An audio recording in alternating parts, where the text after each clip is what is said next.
Brûler le Coran. Au feu la Ce Torah. livre-là est le plus C'est la sacré de Bible qu'il faut tous. brûler. Seul mon livre est saint.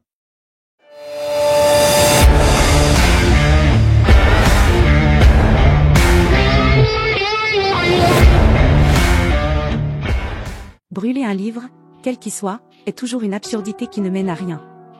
À part radicaliser celui qui croit. Ce que nous devons faire, c'est user de notre intelligence pour en faire une critique.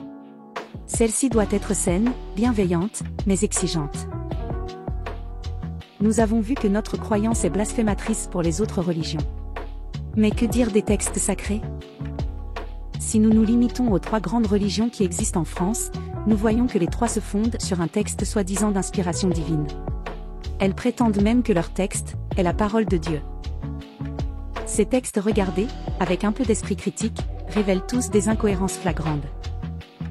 La Bible juive, par exemple, nous propose 2 genèses incompatibles l'une avec l'autre.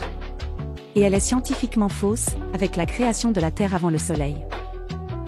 Le Nouveau Testament, base de la croyance chrétienne, relate ce que dit Jésus à Dieu le Père, alors qu'il est seul dans le jardin des Oliviers, avant d'être arrêté.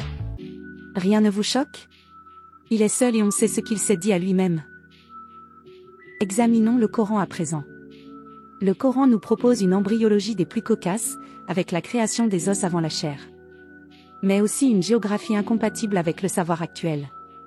On nous présente des montagnes qui gardent la terre stable comme le feraient des piliers, alors que les montagnes sont le fruit des mouvements sismiques. Il y aurait aussi un mur infranchissable qui couperait notre planète en 2, pour garder de l'autre côté des peuples prêts à nous massacrer. Le pays de Gog et Magog serait 4 fois plus grand que celui des hommes et aurait une population incalculable. Les récits en font des humanoïdes étranges, hybrides, selon Tabari, les hordes de Gog et Magog creusent la muraille tous les jours et Allah la répare toutes les nuits. Où est ce mur ? Il devrait faire le tour de la terre car il est dit que l'on ne peut le contourner. Soit 12 700 km, on ne peut pas passer à côté, dans les 2 sens du terme. Le but de ces exemples n'est pas de se moquer des textes religieux, mais de montrer qu'ils regorgent tous des erreurs logiques, scientifiques ou historiques. Ils sont simplement le reflet des savoirs et de la société qui les ont vus naître. Que dire de l'historicité de ces propos ? Pour la Bible hébraïque, elle a été rédigée sur une période de 1000 ans.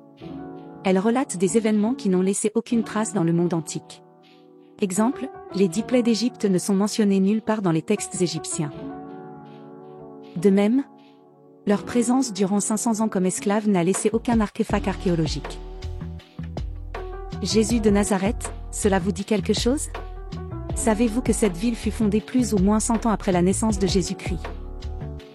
Pour les musulmans, la figure centrale de Mahomet est très peu éclairée par le Coran. Les textes qui parlent de lui ont été écrits 2 siècles après sa mort. Essentiellement les hadiths.